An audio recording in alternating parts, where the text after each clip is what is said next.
हमारे chief justice बैठे हुए हैं आर एस गवई साहब, जो अम्बेडकरवादी हैं, बाबा साहब के मानने वाले हैं। समता सैनिक दल उसी विचार को चलाने वाला है। हम समता सैनिक दल मंदिर नहीं चाहता, क्योंकि मंदिर ने कभी चपरासी भी पैदा नहीं की है। समता सैनिक दल स्कूल चाहता है, कॉलेज चाहता है, यूनिवर्सिटी चाहता है, मेडिकल हॉस्पिटल चाहता है, इन सब का निर्माण हो, फ्री में इलाज हो, फ्री में शिक्षा हो। समता सैनिक दल सब जगह खड़ा है, चूँकि भारत में जो सत्ता चलती है वो भारतीय संविधान से चलती है, वो किसी पार्टी से नहीं चलती है, वो किसी व्यक्ति से नहीं चलती है।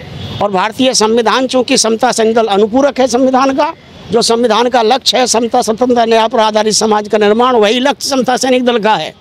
तो जहाँ तक पूरे देश में कानून व्यवस्था को मान करके चलना है तो वो इंडिया में रहेगा, और जो कानून व्यवस्था के खिलाफ में जाएगा तो आपने देखा होगा बड़े बड़े बाबा, बड़े बड़े ये संत आज जेलों में पड़े हुए हैं। गवई साहब ने क्या कहा है क्या नहीं कहा है वो बात अलग है, परंतु इसको गलत तरीका से प्रचारित किया जा रहा है। लेकिन उनको निशाने पर ले लिया है। वो तो लेंगे ना, मनुवादी व्यवस्था अपनी व्यवस्था को कायम करने के लिए कोशिश कर ली। कह रहे हैं महंगे जूते पहनते हैं 72,000 रुपये के गवई साहब, जबकि ये इतना कहाँ चला रहे हैं पैसे?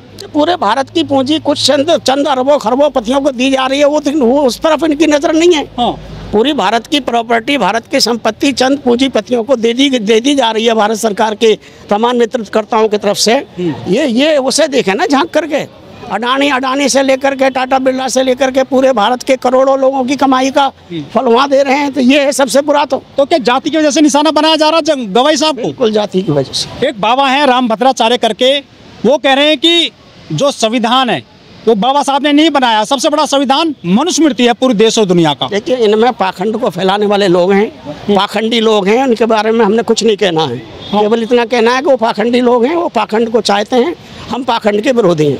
कह रहे बाबा साहब को तो संस्कृत का भी ज्ञान नहीं था, और जो कह रहे हैं कि 32 डिग्री है वो मान नहीं रहे। दुनिया जानती है बाबा साहब से ज़्यादा पढ़ा लिखा आज भी नहीं है कोई।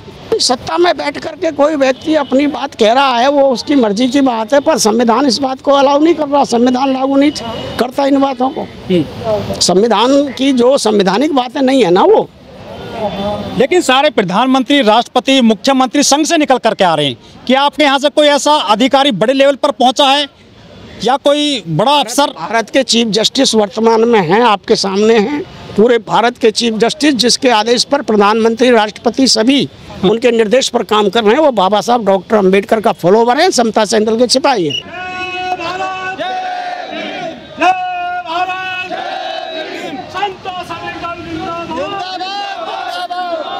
हमारे देश में बहुत सारे संगठन है बाबा साहब के नाम पर, कांसीराम जी के नाम पर, बहुजनों के नाम पर। समता सैनिक दल में क्या खास बात है जो लोग उससे जुड़े हुए हैं आज तक? पहली बात ये बाबा साहब डॉक्टर अंबेडकर के द्वारा खुद का बनाया संगठन है। दूसरी बात उनका विचार है ये। तीसरी बात ड्रेस कोड का संगठन अगर कोई दुनिया में है तो केवल भारत में समता सैनिक दल है, और किसी को कोई अधिकार नहीं है। जब समता सैनिक दल बना था 1924 में, उसके 1 साल बाद RSS बना था, राष्ट्रीय स्वयंसेवक संघ, उनकी भी ड्रेस कोड है। पहले उनका हाफ कच्चा था, अब वो फुल पैंट में आ गए हैं। उनकी ड्रेस में और आपकी ड्रेस में क्या अंतर है? बात ड्रेस के अंतर की नहीं है, बात है विचारधारा के अंतर की। अंतर हमारे विचारधाराओं में है। वो वर्ण व्यवस्था के पोषक हैं, जातिवाद के पोषक हैं। समता सैनिक दल समता स्वतंत्रता न्याय पर आधारित समाज का प्रेरक है, और इसको स्थापित करने के लिए कार्यरत है। परम पूज्य बोधिसत्व बाबा साहब डॉक्टर अंबेडकर जी द्वारा स्थापित यह समता सैनिक दल, जो महामहिम राष्ट्रपति जी के द्वारा नेशनल अवार्ड से सम्मानित है। चूँकि भारत में समता सैनिक दल के अलावा कोई दूसरी संस्था ऐसी नहीं है जो ड्रेस कोड की संस्था हो, ड्रेसधारी संस्था। अगर पार्लियामेंट में बाबा साहब को हजारों सैनिकों के साथ शासन प्रशासन के माध्यम में सल्यूट करने का अधिकार है, तो समता सैनिक दल को है, समता सैनिक दल को अधिकार है। इसलिए समता सैनिक दल का जो भी कार्यक्रम है वो पूरे देश के अंदर में है, और उसमें जो दल के लोग हैं हमारे पूरे देश भर में समता सैनिक दल को चलाने, संचालित करने का काम कर रहे हैं। पूरे अनुसूचित जाति, जनजाति, पिछड़ा, अल्पसंख्यक वर्ग के लिए बाबा साहब डॉक्टर अंबेडकर के द्वारा बना हुआ संगठन काम करता है। जो सपना देखा था बाबा साहब ने कि गरीबों को न्याय दिलाना है और सबको न्याय की बात करनी है, क्या वो सपना पूरा हुआ? बाबा साहब डॉक्टर अंबेडकर ने जो सपना देखा, उनका बनाया हुआ संविधान पूरे भारत में संचालित हो, समता स्वतंत्रता न्याय पर आधारित समाज का निर्माण हो। आज आप देख रहे हैं भारत के चीफ जस्टिस से लेकर के IAS, PCS, इंजीनियर, डॉक्टर, बाबा साहब डॉक्टर अंबेडकर के प्रयासों से और समता सैनिक दल के हजारों जवान, लाखों जवान जो बाबा साहब के समय से लेकर अब तक संघर्ष करते आ रहे हैं, उन्हीं का परिणाम है। पूरे भारत में ये आपको दिखाई पड़ रहा है। भगवान बुद्ध का विचार पूरे संसार में स्थापित है।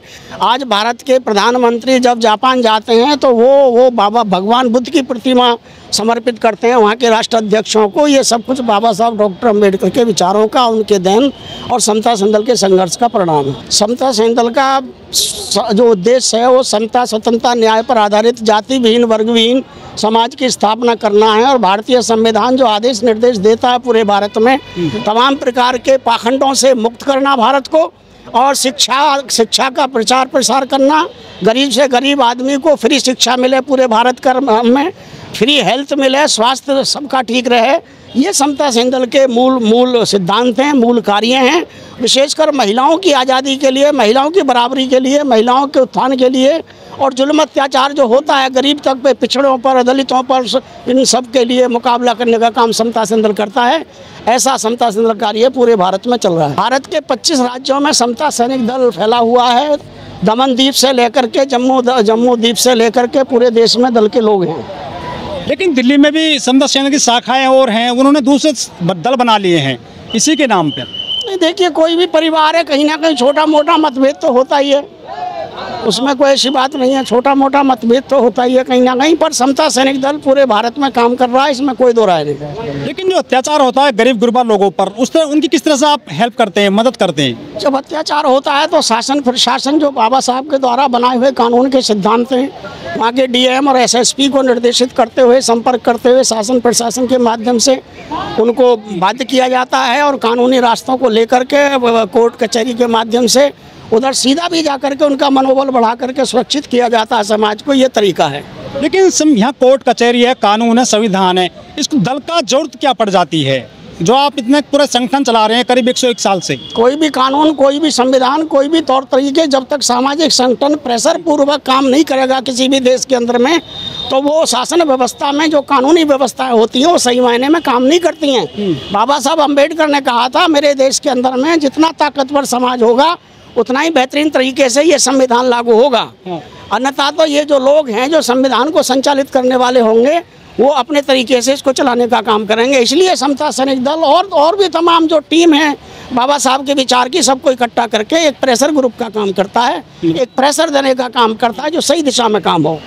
मतलब आपके यहाँ पर महिलाओं को भागीदारी मिल रही है? पूरी भागीदारी मिल रही है। और समता सैनिक दल में हमारे जो मुख्य सचेतक के पद पर हैं, राष्ट्रीय मुख्य सचेतक डॉक्टर AR जोशी जी, मैं स्वयं राष्ट्रीय मुख्य संरक्षक उमेश सिंह गौतम, हम दल के राष्ट्रीय अध्यक्ष भी रहे, सचेतक भी रहे, मुख्य सचेतक रहे, विभिन्न पदों पर रह करके इस समता सैनिक दल को, जो उत्तरी भारत में कहीं भी नहीं दिखाई पड़ता था बाबा साहब के बाद में, पुनः पूरे भारत में स्थापित करने का काम किया है। मैं वो उमेश सिंह गौतम हूँ। इसी अम्बेडकर भवन पर जो केवल 2 कमरे हुआ करते थे 1990 से पहले, आज जो इसमें सैकड़ों कमरे दिखाई पड़ रहे हैं, वो भी हमारे नेतृत्व में और समता सैनिक दल की देखरेख में कर्नल कैन साहब को अध्यक्ष बना करके ये एक विशाल काम किया। 26 अलीपुर जो बाबा साहब का विधानसभा का आपके सामने वो जो विश्व का माना हुआ स्थल है, वह भी समता सैनिक दल के संघर्ष के बल पर आदरणीय देवगौड़ा जी की सरकार थी, VP सिंह की, उस जमाने में हमने उसे कराया था। लेकिन सर वो कह रहे हैं संघ वाले कि हमारा जो संगठन है पूरी दुनिया में सबसे बड़ा संगठन है, और आप कह रहे हैं कि हमारा संगठन सबसे बड़ा है, सब ज़्यादा काम करता है जनता के लिए।